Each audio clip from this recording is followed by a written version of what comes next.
So I've started to paper piece this wedge, and I want to continue and give a little paper piecing tutorial as I go. So I've got my paper piecing template, out a quarter ruler, finger presser, rotary cutter, mat, and 2 fabrics all within my reach, and I'm right here at my sewing machine.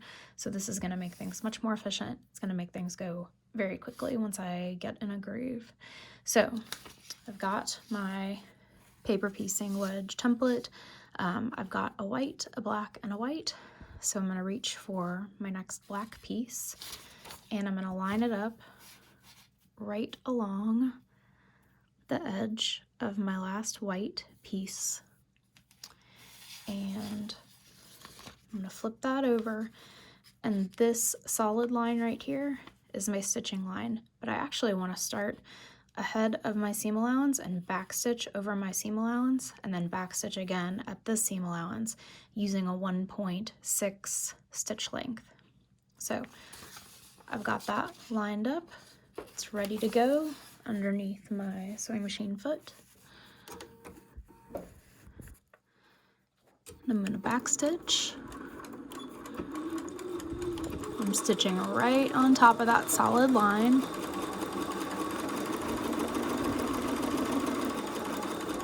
Back stitch again.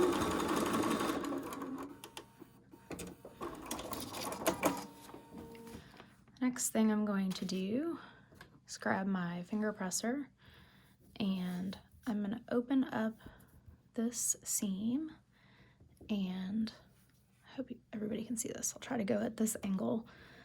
I'm going to use my finger presser. I would usually be using it like this with my pointer finger on this little divot here, but that's a little bit harder to see for the camera. So use my finger presser and get this to be really flat. Once I have a nice flat seam, I'm going to flip over my paper template and use my add a quarter ruler, which has this ridge right here. I'm going to use the flat side first, put it up against the paper, use my fingernail to just crease the paper so I can bend it back.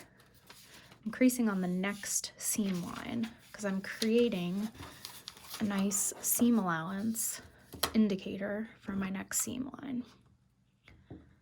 I'm going to trim that away.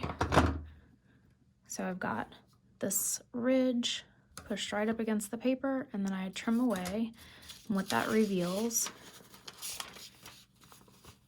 is where I'll line up my next piece, which is white, right along there to get my seam allowance. So I will show you. Here's my next white piece.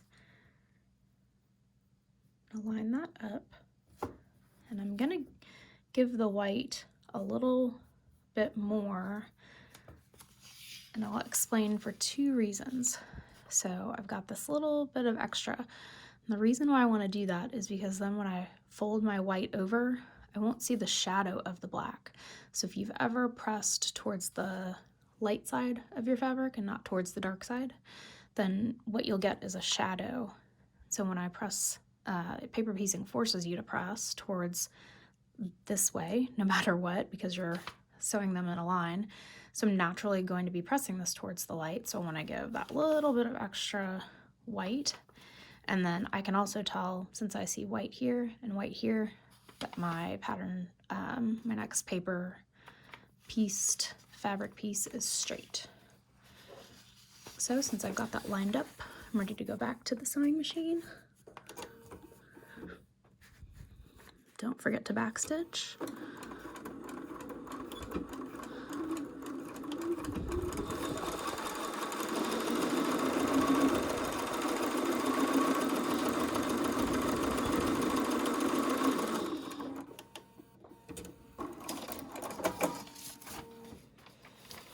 Okay, I'm gonna go through the exact same process now. It's gonna feel very repetitive. I'm gonna open this up. I'm gonna take my finger presser.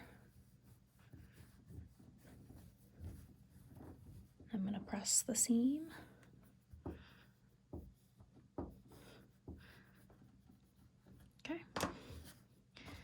And then I'm going to flip this over using the flat side of my ruler, crease this with my fingernail against the ruler to bend back.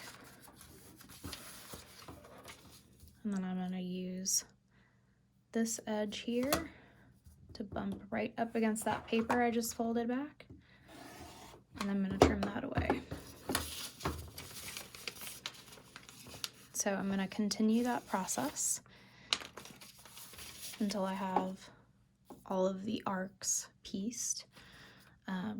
Just continue to grab a new piece of fabric, align it with the edge that you just trimmed, sew on the solid line, backstitching at the start and finish to cover the seam allowance, and then I will bring it back down here, finger press, trim with the 1/4 inch ruler, and then keep going, alternating those two fabrics until your entire arc is complete.